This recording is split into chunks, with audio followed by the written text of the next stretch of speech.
नमस्कार दोस्तों, आज की वीडियो में बात करेंगे परिवर्तनी एकादशी व्रत किस दिन रखा जाएगा। और व्रत के पारण को लेकर बहुत ज़्यादा दुविधा की स्थिति बनी हुई है लोगों में, तो व्रत का पारण कब करना सही होगा, इस पे पूरी चर्चा करेंगे। वीडियो को अंत तक जरूर देखिएगा।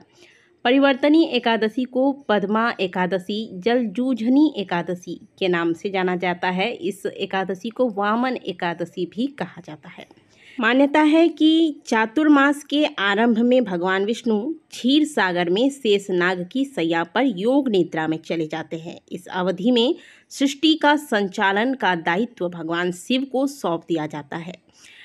चातुर्मास की यह अवधि 4 माह की होती है। इसमें कुल 8 एकादशियां आती है और इन 8 एकादशी का अपना एक अलग धार्मिक महत्व है। इसमें से परिवर्तनी एकादशी का स्थान विशेष है क्योंकि इस दिन भगवान विष्णु अपनी योग निद्रा के दौरान करवट बदलते हैं। इसी कारण से इसे परिवर्तनी यानी कि करवट बदलने वाली एकादशी कहा जाता है। परिवर्तनी एकादशी का व्रत करने से समस्त पापों से मुक्ति मिलती है, व्रती को मोक्ष की प्राप्ति होती है। साथ ही यह व्रत जीवन में सुख, समृद्धि, सौभाग्य और आरोग्य प्रदान करता है। इस दिन व्रत करके भगवान विष्णु की पूजा आराधना करने से वाजपेय यज्ञ के समान फलों की प्राप्ति होती है।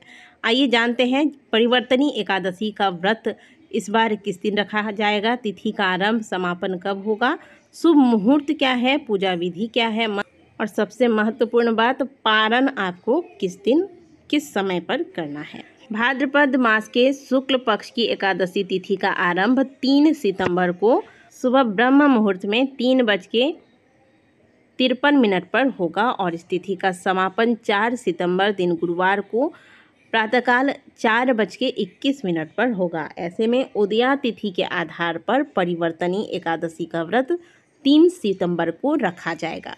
हालांकि कुछ लोग 4 सितंबर को भी व्रत रखेंगे, लेकिन हमारी माने तो व्रत 4 सितंबर को ना रख के आप 3 सितंबर को रखें। बात करें एकादशी व्रत के पारण की, तो एकादशी के व्रत के पारण में हरिवासर का ध्यान रखा जाता है। जब हरिवासर लगा हो ऐसे में व्रत का पारण नहीं किया जाता।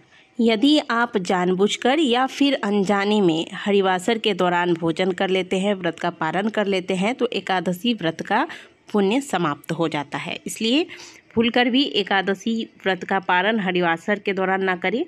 हरिवासर 4 सितंबर को 10:30 बजे समाप्त होने के बाद सुबह 10:32 से लेकर 11:45 बजे तक, यानी कि 10:45 के बीच आप यदि व्रत का पारण कर लेते हैं तो अत्यंत उत्तम है। यदि आप बताए गए समय के अनुसार व्रत नहीं खोल सकते, पारण नहीं कर पाए हैं, तो ऐसे में आपको व्रत का पारण फिर दोपहर 1:36 के बाद ही करना है। एक बार फिर से बता दूं कि 4 सितंबर को 10:30 बजे तक, यानी कि 10:30 तक हरिवासर लगा रहेगा। इसके बाद 10:31 से लेकर 10:45 के बीच व्रत का पारण कर लें।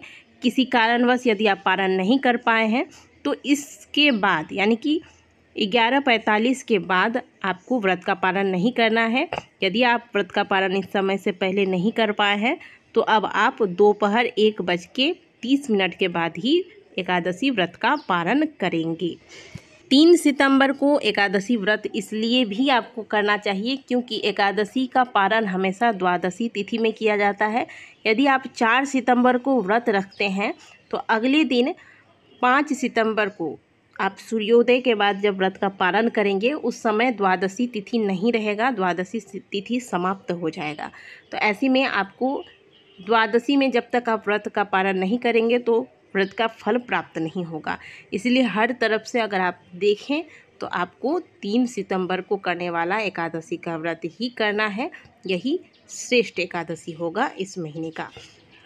और इस बार एकादशी के अगले दिन, यानी कि 4 सितंबर को वामन द्वादशी भी है। बहुत से लोग इसमें व्रत धारण करते हैं। तो यदि आपने एकादशी का व्रत रखा था तो वामन द्वादशी का व्रत यदि आप रखना चाहते हैं तो इस दिन प्रातःकाल फल वगैरह लेकर भी आप इस व्रत को कर सकते हैं। आशा करते हैं कि एकादशी पर दी गई जानकारी आपको अच्छी लगी होगी। वीडियो अगर आपको अच्छी लगी है तो वीडियो को लाइक ज़रूर कीजिएगा। मिलते हैं आपसे अगले वीडियो में, तब तक के लिए ओम नमः शिवाय। हर हर महादेव।